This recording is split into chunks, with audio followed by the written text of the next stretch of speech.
우리 시편 24편을 1절에서 6절을 다 같이 함께 봉독하도록 하겠습니다. 시작. 땅과 거기에 충만한 것과 세계와 그 가운데 사는 자들은 다 여호와의 것이로다. 여호와께서 그 터를 바다 위에 세우시며 강들 위에 건설하셨도다. 여호와의 산에 오를 자가 누구며 그의 거룩한 곳에 설 자가 누구인가. 큰 손이 행하며 마음이 청결하며 뜻을 허탄한 데 두지 아니하며 거짓 맹세하지 아니하는 자로다. 그는 여호와께 복을 받고 구원의 하나님께 의를 얻으리니 이는 여호와를 찾는 자의 족속이요 야곱의 하나님의 얼굴을 구하는 자로다. 아멘. 오늘 하나님 성전에 예배하는 여러분에게 하나님의 능력이 임하는 예배 되기를 주님의 이름으로 축복합니다. 하나님께서는 만물을 창조하실 때 식물이든 동물이든 생존의 법칙을 주셨습니다. 그래서 이 세상 모든 만물들은 나름대로 사는 방법을 가지고 있습니다. 새는 하늘을 날고 짐승은 땅에서 뛰며 물고기는 물속에서 헤엄치고 나무는 땅속에 뿌리를 내리며 살아갑니다. 이런 가운데 그러면 인간은 어떻게 사는가라고 하는 겁니다. 인간은 땅을 밟고 살지만 하늘을 바라보고 살아야 합니다. 그래서 고대 히랍 사람들은 인간을 헬라어로 안드로포스라고 하는 단어를 씁니다. 이것은 위를 바라보는 존재라고 하는 겁니다. 위를 바라보고 희망과 꿈을 꾸며 살아가는 존재라는 겁니다. 그래서 위를 바라본다는 말은 위에 계신 하나님을 바라본다는 의미입니다. 그래서 인간은 하나님을 볼 때 지혜가 생기고 영혼이 맑아지고 마음의 평화가 임하는 은혜가 임합니다. 인간은 영적인 존재이기에 하나님을 바라보고 영적 교통을 누리며 만물을 다스리고 정복하는 특권을 누리는 겁니다. 이렇게 하나님이 주신 복을 누리며 사는 것이 은혜요 하나님의 뜻이라는 거지요. 그런데 인생을 살다 보면 믿음 안에 살지만 때 아닌 고난과 시련을 겪을 때도 있고 또는 혹독한 어려움을 만날 때도 있고 어떤 때는 희망조차 보이지 않고 장애물만 만날 때도 있습니다. 이럴 때면 하나님을 믿는 믿음의 모습이 약해지기도 합니다. 그러므로 우리들이 신앙생활을 잘한다고 해도 고난이 없는 것도 아니고 그렇다고 잘 되는 일만 있는 것도 아닙니다. 이런 과정을 본다면 때로는 이해할 수가 없고 또 낙심하기 쉽습니다. 그러나 인생의 성공과 실패는 과정만이 아니라 최종 결과까지 꼭 두고 보아야만 합니다. 이런 의미에서 성경 속의 한 인물을 소개한다면 요셉을 말할 수 있습니다. 요셉의 과정은 정말 롤러코스터 같은 인생의 극과 극을 달린 사람 중에 하나입니다. 형들로부터 미움을 받아 애굽의 노예로 팔려가고 반듯하게 살려고 유혹을 뿌리친 것이 오히려 감옥에 갇히게 되고 맙니다. 정말 견딜 수 없을 만큼의 큰 고난이요 절망이었습니다. 이런 과정만 본다면 요셉은 절망할 수밖에 없고 완전한 실패자로 하나님을 붙든 믿음을 포기할 수밖에 없습니다. 그러나 하나님의 숨은 손길은 억울함으로 가게 된 감옥을 통해서 오히려 요셉을 애굽의 총리로 세우는 지름길로 인도하시고 민족을 살리는 축복의 통로가 되게 하셨습니다. 그래서 성경은 형통한 자가 되었다라고 소개합니다. 창세기 39장 2절은 기록하지요. 여호와께서 요셉과 함께 하심으로 그가 형통한 자가 되어 라고 기록합니다. 그러므로 하나님을 붙든 성도들의 삶은 하나님께서는 모든 것이 협력하여 선을 이루신다는 분명한 하나님을 믿고 끝까지 하나님만 의지하여야 하는 겁니다. 그래서 로마서 8장 28절은 기록합니다. 우리가 알거니와 하나님을 사랑하는 자 곧 그의 뜻대로 부르심을 입은 자들에게는 모든 것이 협력하여 선을 이루느니라. 이런 의미에서 오늘 성경 본문은 다윗의 시입니다. 다윗의 인생을 함축해 본다면 다윗도 억울함을 가슴에 안고 무려 13년 동안 도망길에 올랐습니다. 수많은 죽음의 순간이 그에게 다가왔지만 어떠한 상황에서도 하나님만을 붙든 다윗은 끝내 이스라엘의 2대 왕으로 하나님께서 세워주시게 됨을 봅니다. 그래서 다윗은 왕권이 확립되자 제일 먼저 하나님의 언약궤를 오벳 에돔의 집에서 예루살렘으로 옮기고자 합니다. 그리고 다윗은 하나님의 법궤가 예루살렘으로 돌아올 때 춤을 추며 기뻐합니다. 이때 장면이 사무엘하 6장 14절은 기록합니다. 다윗이 여호와 앞에서 힘을 다하여 춤을 추는데 그때 다윗이 배에 에봇을 입었더라. 15절을 보면 다윗과 온 이스라엘 족속이 즐거이 환호하며 나팔을 불고 여호와의 궤를 메어오니라 라고 기록합니다. 다윗이처럼 하나님의 법궤를 소중히 여기는 사람이 된 이유는 하나님과의 즐거운 영적 교제를 갖기 위함이었습니다. 당시 하나님의 법궤는 하나님의 임재를 상징했기 때문입니다. 교제라는 말은 서로 사귀어 가까이 지낸다는 거지요. 그래서 하나님의 법궤가 자기 곁에 오므로 말미암아 자기는 늘 하나님과 영적 교제를 즐기기 위함이었습니다. 신앙의 삶이란 죄인된 인간이 전능하신 하나님과 가까이 지내는 것이 바로 신앙생활입니다. 오늘 시편은 이런 배경으로 하나님과의 올바른 교제를 위하여 하나님과 진정으로 예배할 수 있는 자와 여호와의 산에 올라 야곱처럼 하나님의 얼굴을 구할 수 있는 자는 어떠한 자가 되어져야 하는가를 기록하고 있는 내용입니다. 그래서 오늘 다윗의 시는 하나님의 성전 예배에는 참여할 수 있는 자의 자격에 대해서 기록하고 있습니다. 시편 24편 3절에 기록하죠. 여호와의 산에 오를 자가 누구며 그의 거룩한 곳에 설 자가 누구인가. 6절에 보면 이는 여호와를 찾는 족속이요 야곱의 하나님의 얼굴을 구하는 자로다 라고 기록합니다. 다윗은 하나님과 교제를 위하여서 야곱이 구했던 하나님의 얼굴 만남을 소개하고 있는데 구약시대는 하나님의 얼굴을 보면 죽는다고 두려워했습니다. 그러나 야곱은 야복강에서 하나님의 얼굴을 뵙고도 살았습니다. 그래서 그것을 분이엘, 즉 하나님의 얼굴이라고 말합니다. 온전한 하나님과 영적 만남을 기록하고 있습니다. 창세기 32장 3절에 말합니다. 그러므로 야곱이 그곳 이름을 분이엘이라 하였으니 그가 이르기를 내가 하나님과 대면하여 보았으나 내 생명이 보존되었다 함이더라 라고 말합니다. 이처럼 야곱에게 하나님의 만남은 새로운 희망이요 소망의 빛이 되었습니다. 그럼 이렇게 하나님의 얼굴을 만난 것처럼 하나님 앞에 가까이 설 수 있는 자가 누구일까라는 겁니다. 그리고 어떤 자격이 있어야만 하나님 앞에 설 수 있는가라고 하는 겁니다. 누가 하나님 산에 올라가 예배할 수 있을까라고 하는 거지요. 시편 24편 3절은 기록합니다. 여호와의 산에 오를 자가 누구며 그의 거룩한 곳에 설 자가 누구인가.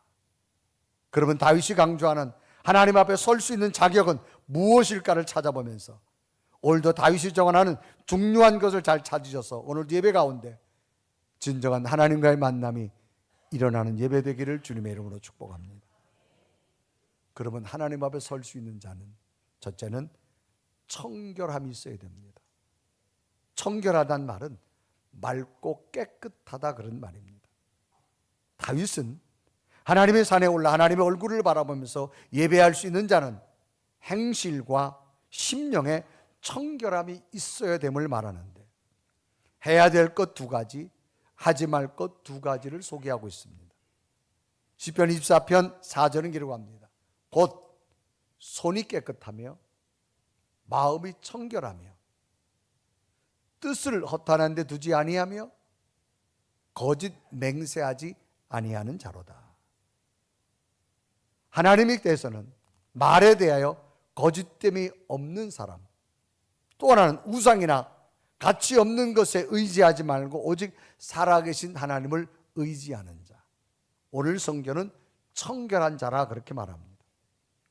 결국 죄인된 인간이 거룩하신 하나님을 만나려면 하나님처럼 거룩해야만 하나님을 만날 수 있다 이 말입니다. 청결해져야만 하나님을 만날 수 있다는 겁니다. 행실과 마음이 깨끗해야 됨을 말합니다. 사람과의 교제도 허물이 없는 사람들끼리 만나야만 지속될 수 있는 것처럼 하나님과의 만남도 청결해야만 하나님을 만날 수 있습니다. 그러므로 죄인은 절대로 하나님을 만날 수 없고 하나님과 교제할 수도 없습니다.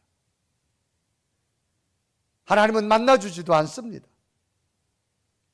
그럼 이 세상에서 죄나 허물이 없는 사람이 어디 있을까라고 하는 겁니다. 성경은 모두가 죄인이라고 정의합니다. 시편 14편 1절에 말합니다. 어리석은 자는 그의 마음에 이르기를 하나님이 없다 하는도다. 그들은 부패하고 그 행실이 가증하니 선을 행하는 자가 없도다. 또 3절에 보면 다 치우쳐 함께 더러운 자가 되고 선을 행하는 자가 없으니 하나도 없도다. 또 로마 3장 23절에 이라고 합니다. 모든 사람이 죄를 범하였음에 하나님의 영광에 이르지 못하더니라고 말합니다. 그런데 성경은 이런 인간도 거룩하게 될 수 있다고 정의하고 있는데, 그것은 예수 그리스도를 통하여 우리의 죄가 사하여지며 죄인된 신분이 의인된 신분으로 바뀌어진다는 겁니다. 마치 더러워졌던 옷이 세탁 후에는 깨끗하게 되어져서 사람들에게 큰 기쁨을 주는 것과 같다는 겁니다. 우리의 심령이 깨끗하게 마치 옷이 세탁되는 것처럼 청결하게 된다는 겁니다. 그래서 시편은 24편 5절 기록하죠. 그는 여호와께 복을 받고 구원의 하나님께 의를 얻으리라 말합니다. 여호와께 복이란 말은 하나님을 섬기는 사람에게 임하는 죄사함, 즉 허물이 사하여지는 걸 말합니다. 청결케 된다는 거죠. 이런 청결할 수 있는 자는 하나님과 교제할 수 있는 특권을 가질 수 있습니다. 그래서 구약시대에는 죄를 사하려고 제사를 드립니다. 그 제사 가운데 짐승을 잡아가지고 피를 흘립니다. 그리고 그 짐승을 하나님 앞에 다 태워서 향기를 올려드립니다. 그러나 신약시대는 굳이 양을 잡을 필요가 없습니다. 짐승을 잡을 필요가 없습니다. 예수 그리스도가 짐승 대신 죽으셨습니다. 우리는 예수 그리스도의 피 흘림을 믿으면 됩니다. 그러면 우리 속에 죄 사하는 은혜가 임한다는 겁니다. 그래서 신약시대의 기독교의 최대 사건은 십자가의 사건입니다. 십자가는 예수 그리스도가 우리의 죄를 대신해 십자가 피 흘려 죽으신 사건입니다. 그래서 하나님께서는 우리들을 흑암의 권세에서 광명의 나라로 인도하는 것이 바로 십자가의 사건이라고 말합니다. 골로새 1장 13절에 말합니다. 그가 우리를 흑암의 권세에서 건져내사 그의 사랑의 아들의 나라로 옮기셨으니 14절에 보면 그 아들 안에서 우리가 속량 곧 죄사함을 얻었도다. 예수 그리스도의 죽으심을 믿을 때 우리는 죄가 사해지는 겁니다. 인간은 율법이 있습니다. 구약에 법이 있습니다. 율법 아래서 인간의 부족함과 연약한 자임을 알게 되는 겁니다. 인간은 스스로 살아갈 수 없습니다. 법을 지키며 살아가야 됩니다. 그리고 인간은 율법 앞에서 자신의 죄를 발견합니다. 하나님을 의지할 수밖에 없는 존재라는 사실을 깨닫게 됩니다. 그러므로 이렇게 죄와 나약한 인간의 구원 방법은 오로지 하나님만이 구해주는데, 하나님은 더러운 자는 구해주지 않습니다. 청결한 자, 깨끗한 자는 구해줍니다. 그것은 예수 그리스도를 피 흘림을 믿음으로 말미암아 우리의 죄가 사해진 자는 우리에게 새로운 생명을 주신다는 겁니다. 그러면 결국 오늘 우리들에겐 무엇이 필요할까요? 라는 겁니다. 우리의 죄를 위해서 죽으신 예수 그리스도를 믿으면 됩니다. 그 믿음으로 말미암아 우리의 죄가 사하여지고 굳이 우리가 짐승을 잡아서 피를 흘리며 제사 드릴 필요가 없습니다. 나를 위해 죽으신 예수 그리스도의 피 이름을 내가 오늘 믿으면 됩니다. 내 마음에 모시면 됩니다. 그러면 내 속에 있는 심령의 죄가 깨끗하게 씻어질 줄로 믿습니다. 그러면 예배 가운데 하나님이 나를 만나주신다는 겁니다. 그래서 청결함이 있어야 됩니다. 그 청결함은 예수 그리스도의 피 이름을 믿을 때 나타나는 겁니다. 두 번째는 누가 하나님 앞에 설 수 있을까? 의로움으로 인정받은 자입니다. 의롭다는 말은 진리에 맞는 올바른 마음에 도리가 있는 것, 진리에 맞는 올바른 마음에 도리가 있는 것. 원래 인간은 하나님의 자녀였습니다. 그래서 에덴 동산을 주었습니다. 그런데 아담과 하와의 범죄로 말미암아 인간 속에 죄가 들어왔습니다. 결국 죄로 말미암아 하나님의 자녀에서 박탈되어집니다. 복받는 자가 저주받은 자로 됩니다. 전적으로 타락된 모습이 됩니다. 그래서 우리 인간의 마음속에는 태어나면서 내가 선하게 살아야지라고 하는 마음보다 악하게 살아야지라고 하는 마음이 훨씬 더 많이 우리에게 있습니다. 그래서 사람은 좋은 소식보다는 나쁜 소식에 귀가 먼저 갑니다. 거기에 흥미를 느끼게 되어집니다. 그러나 예수 그리스도를 믿음으로 말미암아 우리 속에 이 죄가 사하여지는 겁니다. 그럼 우리는 의롭다함을 하나님으로부터 선물을 받을 수가 있습니다. 이것은 도덕적으로 죄가 아닙니다. 우리 심령 속에는 영적인 죄입니다. 이 영적인 죄가 내 삶을 자꾸 악한 것으로 이끌어갑니다. 그러나 예수 그리스도를 내가 피 흘림의 죽으심을 믿는 순간 우리 속의 죄가 사하여지고 우리는 하나님의 자녀로 회복될 줄로 믿습니다. 그래서 오늘 시편 24편 5절을 말합니다. 그는 여호와께 복을 받고 구원의 하나님께 의를 얻는다. 하나님도 의를 얻습니다. 그러니까 죄가 사하여지고 하나님의 자녀로 회복되어지면 하나님의 선한 것이 내 속에 싹트기 시작합니다. 그래서 다윗은 하나님의 성전에 올라갈 수 있는 자와 하나님 앞에 설 수 있는 자에게 주어진 자격에 대해서 말합니다. 그것이 바로 하나님의 의가 있는 자. 벌써 하나님의 특권을 말합니다. 하나님으로부터 의롭다함을 인정받을 수 있는 자, 그런 자는 하나님의 성전에 예배할 수 있다고 말합니다. 하나님의 성전에 설 수 있다고 말합니다. 마치 여러분들이 미국을 방문하려면 미국에 요구하는 자격 요건에 합당한 입국 비자를 얻어야만 됩니다. 미국으로 입국할 수 있게 되는 비자를 얻으면 미국 입국 후에는 자유로운 여행을 누릴 수가 있습니다. 그러나 미국이 요구하는 입국 자격을 얻지 못하면 미국 자체가 거부됩니다. 입국을 할 수가 없습니다. 예수 그리스도로 말미암아 죄의 사함을 얻고 하나님의 의가 내 속에 임하여지면 하나님이 내 속에 거하는 자격이 주어질 줄로 믿습니다. 그래서 시편 24편 5절은 말합니다. 그는 여호와께 복을 받고 구원의 하나님께 의를 얻으리니라고 말합니다. 오늘도 예배 가운데 예수 그리스도를 말미암아 한 주간 더러운 죄가 우리 속에 임했다면 예수 그리스도를 믿으십시오. 입으로 시인하십시오. 여러분 마음속에 초청하십시오.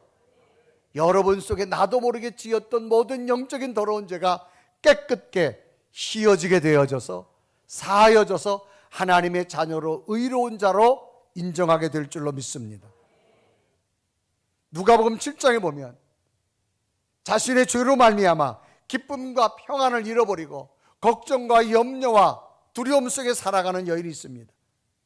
이 여인이 예수님 앞에 찾아와서 예수님을 살아가면서 예수님 안에 향유를 붓고 주님을 살아간다고 말합니다. 그때 주께서 말합니다. 여인아, 내 속에 있는 죄가 사하여졌노라.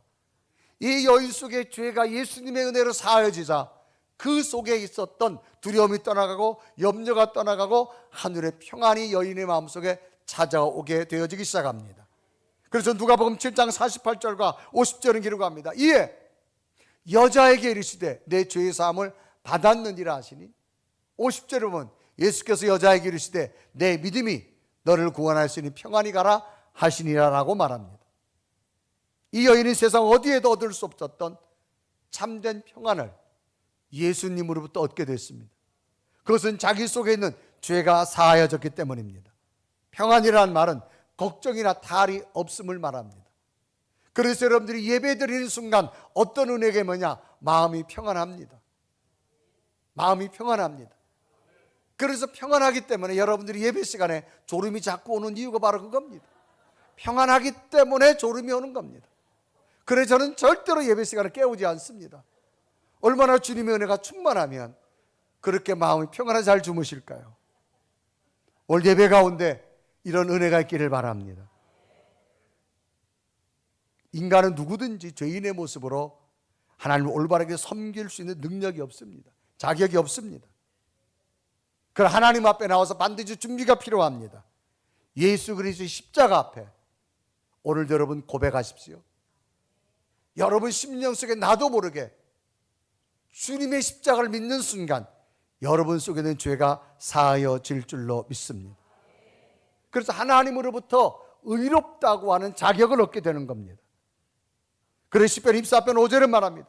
그는 여호와께 복을 받고 구원의 하나님께 의를 얻으리니라고 말합니다.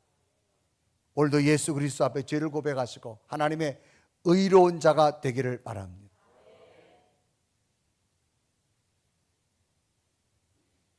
여러분 가까이 있는 캐톨릭 천주교를 가면 꼭 성도들이 해야 될 일이 있습니다.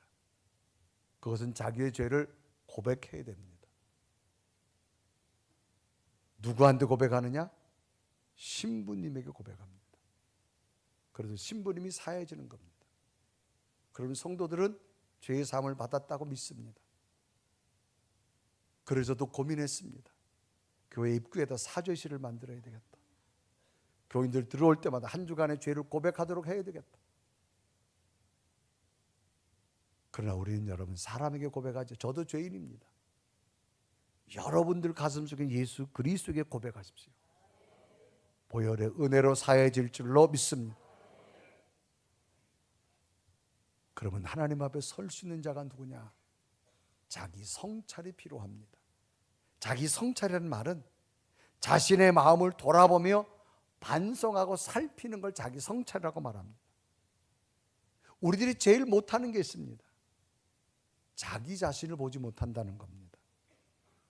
자기 내면을 보지 못한다는 겁니다. 우리들은 늘 착각하고 살아가고 있습니다. 자기 자신은 언제나 깨끗하다고 생각합니다. 자기 자신은 언제나 의롭다라고 말합니다.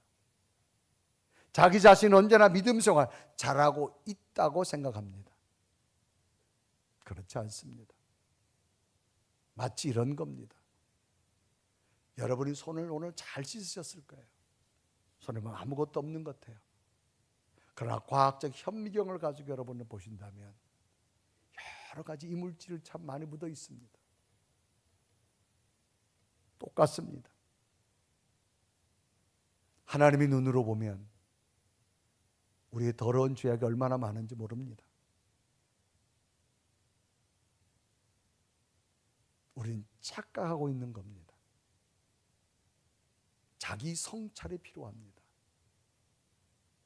현미경과 같은 하나님의 눈에 자기 자신을 봐야 되고 거울과 같은 하나님의 말씀 앞에 자기 자신을 볼 수 있는 은혜가 필요한 겁니다. 그래서 성경은 우리 모두를 죄인이라고 단정합니다. 로마서 3장 23절은 이렇게 기록하지요.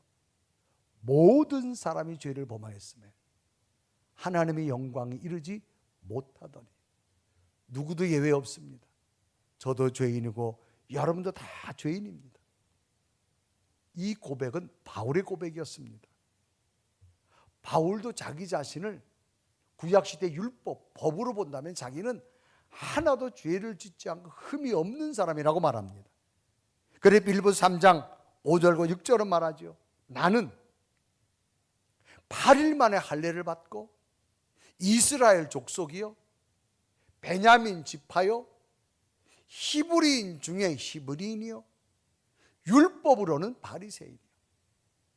그러니까 하나님이 요구하는 자격을 다 갖췄다는 겁니다. 6절을 보면 열심으로는 교회를 박해하고 율법의 의로는 흠이 없는 자라. 자기는 법에 비춰보면 아무 흠이 없다, 그런 얘기입니다. 오늘 우리가 모습을 한번 본다면 나는 교회 직분자요, 나는 모태신앙이요, 나는 열심히 있는 자요, 나는 봉사도 잘하는 자요, 나는 믿음 생활 잘하는 자라고 마치 말하는 바울과 같다는 겁니다. 그런데 바울이 예수 그리스도를 만난 다음에 고백합니다. 나는 이런 자인 줄 알았는데 예수님의 십자가의 구원이 내 속에 들어오는 순간 나는 죄인을 넘어서 괴수와 같다고 고백합니다. 그래 디모데서 1장 15절에 말합니다. 미쁘다 모든 사람이 받을 만한 이 말이여 그리스도 예수께서 죄인을 구원하시려고 세상에 임하셨다 하였도다. 죄인 중에 내가 괴수니라. 괴수란 말은 죄인의 우두머리란 말입니다. 예수 그리스도의 은혜가 내가 임하고 나니까 죄인을 넘어서 죄인의 우두머리와 같다는 겁니다. 오늘 우리에게 뭐가 필요할까요?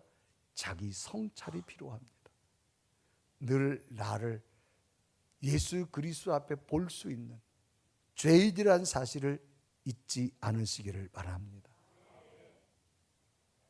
질병을 앓고 있는 환자 중에서 가장 치료가 힘든 환자는 마음이 돌처럼 굳어져 있는 사람이라고 합니다. 감정이 말라버린 사람이 치료가 가장 어렵다고 하는 거예요.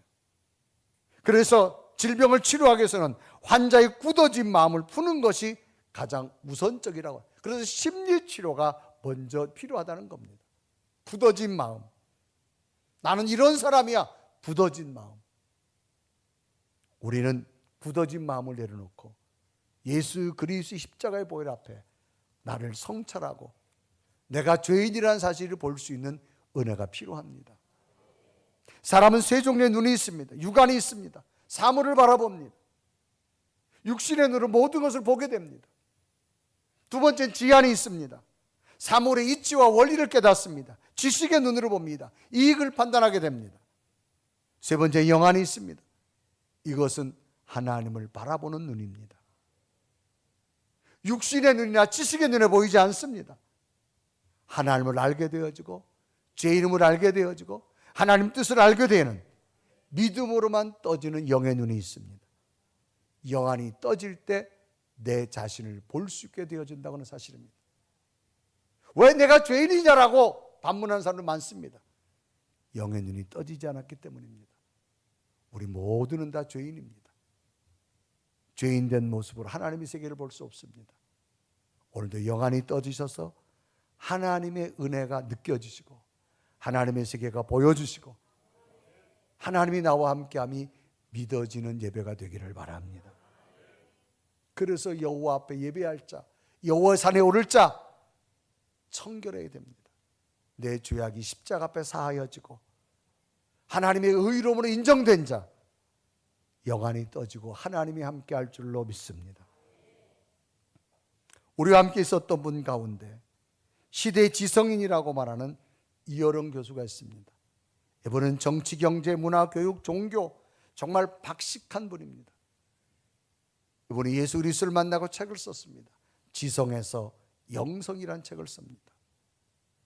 자기가 지식의 눈으로 살 때는 하나님이 안 보였다고 말합니다.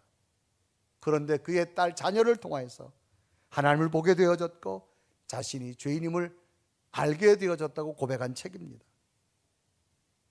자신의 딸이 눈물로 자기에게 기도한다고 말합니다. 하나님, 우리 아빠에게 영의 눈이 떠지게 하옵소서.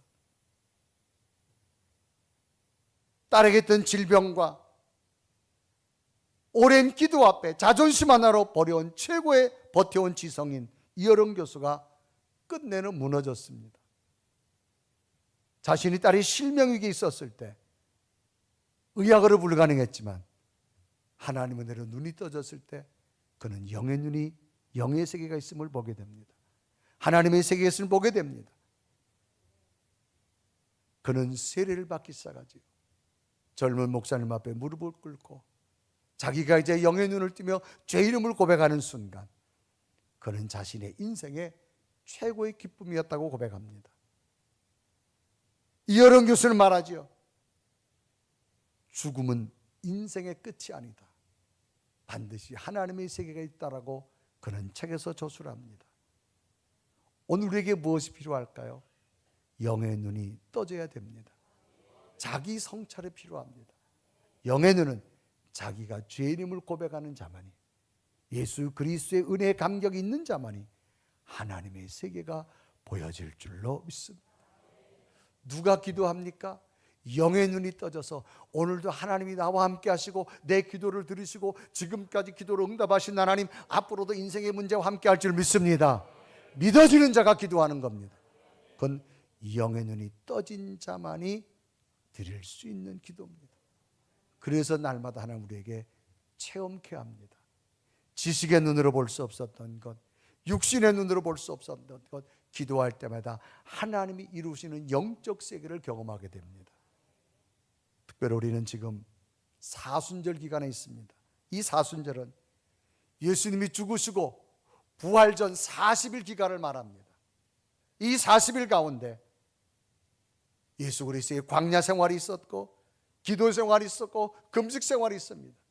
이런 예수 그리스도의 죽음과 부활을 기념하는 40일 동안 다시 한번 우리는 영의 눈이 떠지는 시간이 되어져야 됨을 의미하고 있습니다. 다시금 예수 그리스도를 가슴에 품으시고 다시 한번 정결하게 되시고 하나님 앞에 의로운 자가 되어 인침받고 영의 눈이 떠져서 하나님이 언제나 여러분과 동행하는 그런 놀라운 일들이 여러분 삶 가운데 있기를 주님의 이름으로 축복합니다. 우리 한번 고백하며 찬양할까요? 나의 눈을 열어 주를 보게 하시고 주의 사랑을 알게 하옵소서. 매일 나의 삶에 두 뜻이 이루어지도록 새롭게 하옵소서. 우리 간절히 고백하며 찬양합니다. 나의 눈을 열어 주를 보게 하시고 나의 눈 열어 주를 보게 하 주의 사랑을 알게 하소서. 주의 사랑을 알게 하소서. 매일 나의 삶에 주 뜻 이루어지도록 매일 나의 삶에 주 뜻 이루어지도록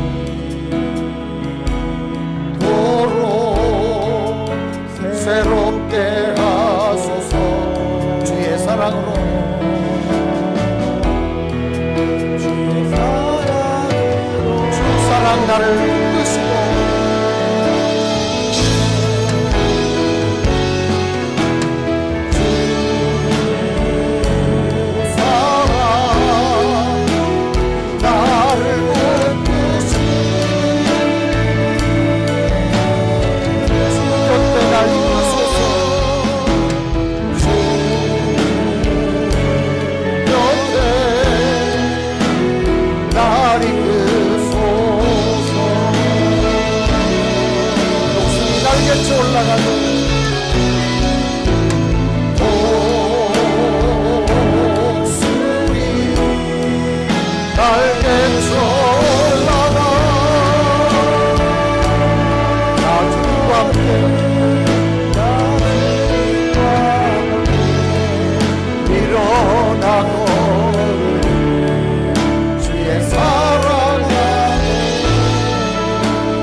다 같이 두 눈을 감으시고 오늘 말씀을 한번 내 가슴에 되새겨 봅니다.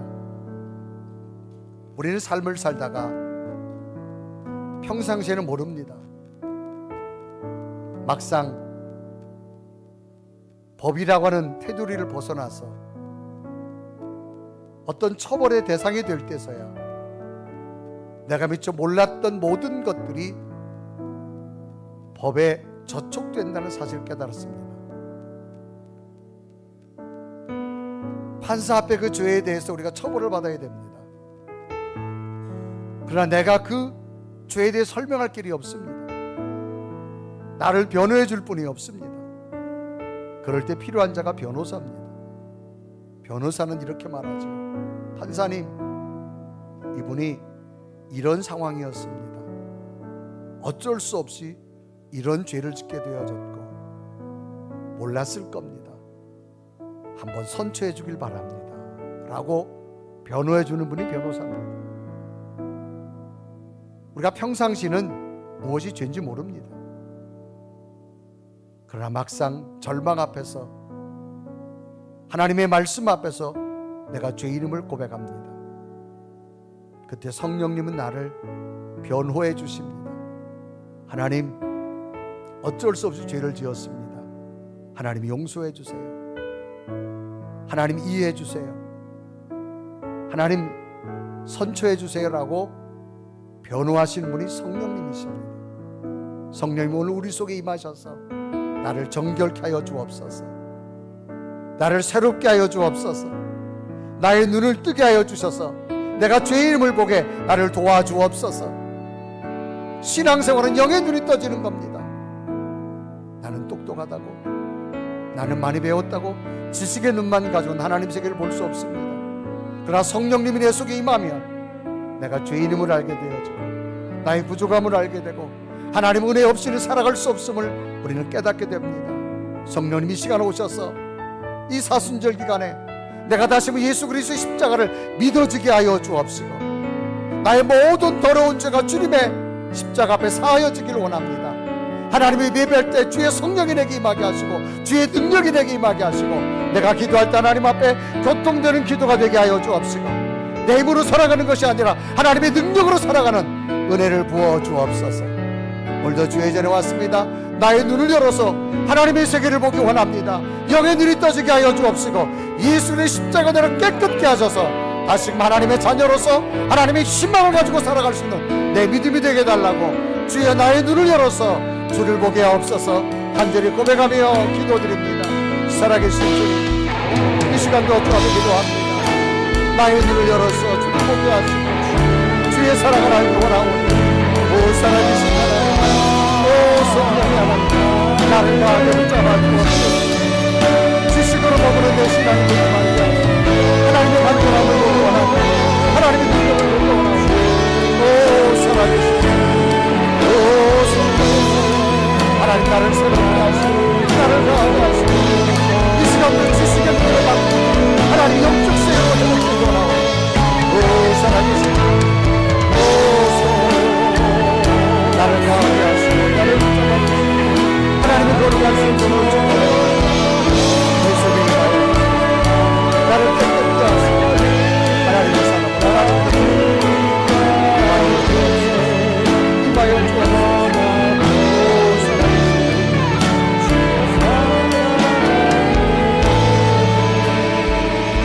우리 다 함께 두 손을 가슴에 댑니다. 우리 다 함께 두 손을 가슴에 대고 살아계신 하나님, 눈에 보이지 않지만 이 가슴 속에 하나님의 영이 있음을 나는 믿습니다. 주께서 계시기에 죄악된 성품이 너무나 많은 나를 십자가의 보혈로 씻어주시고 그래도 의롭게 살려고 몸부림치게 하신 하나님 감사합니다. 내 속에 악한 것들 다 떠나게 하시고 예수 그리스도 거룩한 성령만이 임재하는 믿음의 심령이 되게 하여 주옵소서. 신앙생활 한다면서 지식의 눈에 갇혀있는 나를 용서하여 주옵시고 영의 눈을 뜨고 하나님의 세계를 보게 하여 주옵소서.